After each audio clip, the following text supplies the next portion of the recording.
Hai teman-teman semua, selamat berjumpa lagi di kanal ini. Dan selamat datang untuk kalian yang baru mengunjungi kanal Cerita Bergambar ini. Di sini kalian bisa mengikuti cerita-cerita sebagai hiburan dan pengetahuan.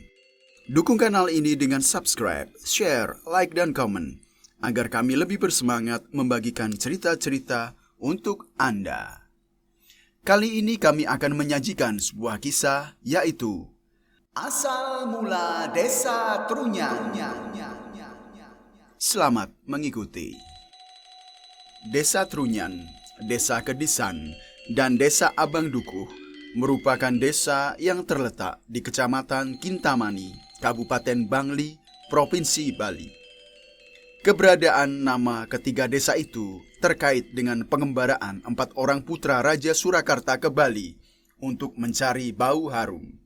Inilah kisahnya. Alkisah, Raja Surakarta yang bertahta di Keraton Surakarta mempunyai 4 orang anak, 3 anak laki-laki dan 1 anak perempuan. Suatu hari, tiba-tiba mereka mencium bau harum yang sangat menyengat. "Bau harum apa itu?" tanya Pangeran Sulung. "Apakah kalian menciumnya juga?" "Iya, Kanda. Bau harum itu amat menyengat," jawab ketiga adiknya serentak. Keempat bersaudara itu pun mencari sumber bau harum yang menyengat itu. Si putri bungsu mengatakan bahwa sepertinya bau harum itu berasal dari arah timur. "Iya, kamu benar adikku," kakak sulungnya mengiyakan. Keempat bersaudara itu amat penasaran dan tertarik pada bau harum itu. Akhirnya mereka pun bersepakat untuk mencari sumbernya. Setelah menyiapkan segala keperluan dan mendapat izin dari sang ayah, mereka pun mengadakan perjalanan menuju arah timur. Semakin jauh mereka pergi ke timur, bau harum itu kian menyengat. Setelah berbulan-bulan berjalan dengan menyusuri hutan lebat, menyeberangi sungai dan selat Bali, akhirnya mereka tiba di Pulau Bali. Kemudian mereka melanjutkan perjalanan hingga ke perbatasan Pulau Bali di sebelah timur, yaitu perbatasan antara Desa Ciluk Karangasem dan Tepi yang terletak di dekat Buleleng. Setibanya di kaki Gunung Batur sebelah selatan, si putri bungsu tiba-tiba menghentikan langkahnya. Katanya, Pangeran Sulung bertanya, "Ada apa, Adinda? Mengapa berhenti?" Adiknya berkata bahwa ia amat tertarik pada tempat ini. Jika diperkenankan, ia ingin tinggal di situ. Demikianlah pinta putri bungsu. Permintaan putri bungsu itu pun disetujui oleh ketiga kakaknya. Sejak itulah, putri bungsu dari kerajaan Surakarta itu berdiam di tempat tersebut. Namun ia kemudian pindah ke lereng Gunung Batur sebelah timur, tempat Pura Batur berdiri. Selanjutnya, sang putri diberi gelar Ratu Ayu Mas Maketek. Sementara itu, ketiga kakak putri bungsu kembali melanjutkan perjalanan. Saat tiba di suatu dataran bernama Kedisan yang terletak di sebelah barat daya Danau Batur, mereka mendengar suara burung yang amat merdu. Saking senangnya, pangeran ketiga berteriak kegirangan. Namun, Pangeran Sulung tidak senang mendengar kelakuan adiknya itu. "Hai adikku, jika kamu senang dengan tempat ini, maka tinggallah kamu di sini," seru Pangeran Sulung. "Tidak, Kanda, adik mau ikut kalian," tolak sang adik. Akan tetapi Pangeran Sulung sudah terlanjur murka. Maka ia pun menendang adiknya hingga terjatuh dalam keadaan posisi duduk bersila dan berubah menjadi patung.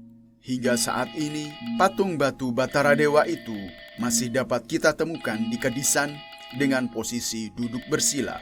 Patung Batara yang merupakan penjelmaan pangeran ketiga Raja Surakarta itu diberi gelar Ratu Sakti Sangyang Jeru dan kini sedang bersemayam atau melinggih di Meru Tupang Pitu atau bangunan suci dalam pura yang beratap 7 tingkat di Pura Dalem Pingit di Desa Kedisan. Tinggal 2 orang pangeran yang tersisa dalam perjalanan itu, yaitu Pangeran Sulung dan Pangeran Kedua. Mereka kemudian melanjutkan perjalanan dengan menyusuri tepi Danau Batur sebelah timur. Ketika sampai di sebuah daratan, mereka bertemu dua gadis cantik. Oleh karena tertarik pada gadis-gadis itu, pangeran kedua pun menyapa mereka. Namun Pangeran Sulung tidak menyukai tindakan adiknya itu. "Hai adikku, jika kamu senang pada gadis itu, tinggallah kamu di sini," seru Pangeran Sulung. "Tidak, Kanda, saya ingin bersama Kanda," jawab pangeran kedua. Sekali lagi, Pangeran Sulung sudah terlanjur naik pitam kepada adiknya. Pangeran Sulung kemudian menyepak adiknya hingga jatuh dalam keadaan tertelungkup. Konon, pangeran kedua itu pun kemudian menjadi kepala desa, dan desa itu dinamakan Desa Abang Dukuh. Disebut Abang karena tempat itu merupakan bagian dari Desa Abang, dan dinamakan Dukuh karena berasal dari kata telungkup yang dalam bahasa setempat disebut dengan istilah dukuh. Pangeran Sulung melanjutkan perjalanan seorang diri untuk mencari sumber bau harum itu. Ia kembali menyusuri pinggir danau Batur yang curam di sebelah timur. Setiba di sebuah daratan, ia mendapati seorang dewi yang sangat cantik jelita sedang duduk sendirian di bawah pohon tarumenyan. Pangeran Sulung rupanya amat terpesona pada kecantikan sang dewi dan berniat untuk melamarnya. Ketika ia menghampiri dewi itu, bau harum yang berasal dari pohon tarumenyan itu semakin menusuk hidungnya. "Oh, rupanya pohon inilah sumber bau harum itu," gumam Pangeran Sulung. Pangeran Sulung pun semakin mantap untuk melamar dewi itu. Lamaran itu ia sampaikan kepada kakak sang dewi. "Baiklah, engkau boleh menjadi suami adikku, tetapi dengan satu syarat," kata kakak sang dewi. "Syarat apakah itu?" tanya Pangeran Sulung ingin tahu. "Engkau harus menjadi pancer jagat, atau pasak dunia, atau pemimpin desa," kata kakak si dewi. "Baiklah, syarat itu saya terima," kata Pangeran Sulung. Akhirnya pesta perkawinan Pangeran Sulung dan sang dewi dilangsungkan dengan meriah. Setelah itu, Pangeran Sulung dinobatkan sebagai pemimpin desa yang dikenal dengan nama Desa Trunyan. Nama desa itu diambil dari nama pohon tarumenyan. Taru berarti pohon dan menyan berarti harum.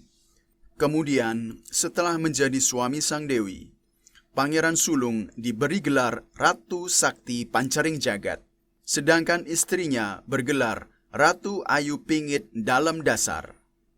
Ratu Sakti Pancaring Jagat kemudian menjadi dewa tertinggi orang Trunyan, sedangkan istrinya menjadi Dewi Danau Batur yang hingga kini dipercaya sebagai penguasa danau tersebut.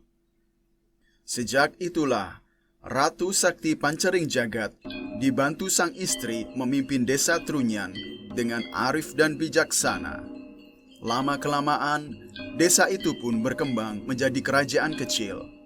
Sebagai raja yang arif dan bijaksana, Ratu Sakti Pancaring Jagat menginginkan negeri dan seluruh rakyatnya hidup aman dan tentram, serta terhindar dari serangan luar.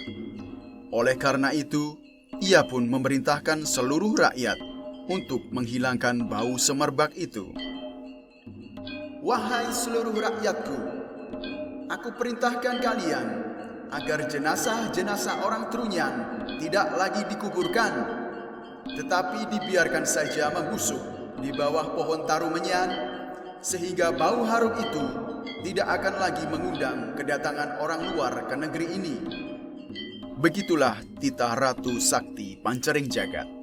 Sejak itulah, setiap ada penduduk Trunyan yang meninggal, jenazah mereka hanya dibiarkan membusuk di atas tanah. Karena bau busuk itulah, desa Trunyan tidak lagi mengeluarkan bau harum. Demikian pula sebaliknya, jenazah-jenazah penduduk Trunyan itu juga tidak mengeluarkan bau busuk. Bau harum dan bau busuk tersebut telah saling menetralisir. Kisah ini masih dipercayai oleh masyarakat Trunyan, sehingga dalam upacara kematian, jenazah orang yang meninggal akan diletakkan di bawah tarumenyan, atau biasa disebut dengan istilah mepasah. Jenazah yang dimakamkan dengan cara ini hanyalah orang-orang yang mati secara normal atau tidak mempunyai kesalahan, Dalam artian, bukan karena kecelakaan atau pembunuhan. Mepasa hanya berlaku bagi mayat yang telah berumah tangga, bujangan, dan anak kecil yang gigi susunya telah tanggal. Untuk pemakaman jenazah bayi atau sememuda, dan pemakaman orang yang mempunyai kesalahan atau semebantas, dikuburkan di lokasi yang agak jauh dari desa. Demikianlah para sobat semua, cerita tentang asal-usul Desa Trunyan. Semoga kalian terhibur, menarik pesan di balik cerita ini, dan semoga menjadi sumbangan bagi pelestarian budaya dan jati diri. Terus dukung kanal ini dengan like, subscribe, dan komen, agar kami lebih bersemangat membagikan cerita-cerita untuk Anda. Terima kasih banyak sudah menonton. Sampai jumpa pada kisah berikutnya.